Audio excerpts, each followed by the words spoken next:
Problems are easy to solve if you know what you're after, if you know what problem you're actually trying to solve. I'll tell you a story.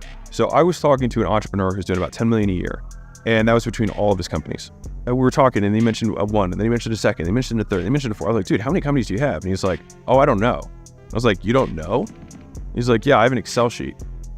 And so I was like, well, pull it up. And so he pulled up his Excel sheet, and he had like 56 companies that in total were making like $10 million a year.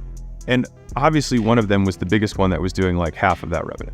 And that was actually the company that I had heard of that he founded.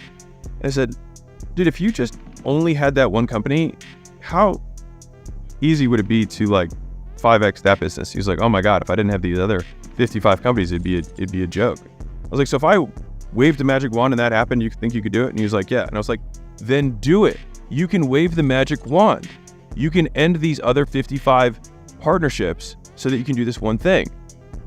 And what's crazy is that a year later, I talked to him and he had done just that. He was like, dude, I like didn't sleep for 3 days after we talked because I was like, oh my God, that's it. So I see strategy as priority. It's prioritization of resources, right? You have unlimited options, but you have limited resources, time, money, people, etc. And so how you choose to allocate those resources against the unlimited options is your strategy. It is how you prioritize.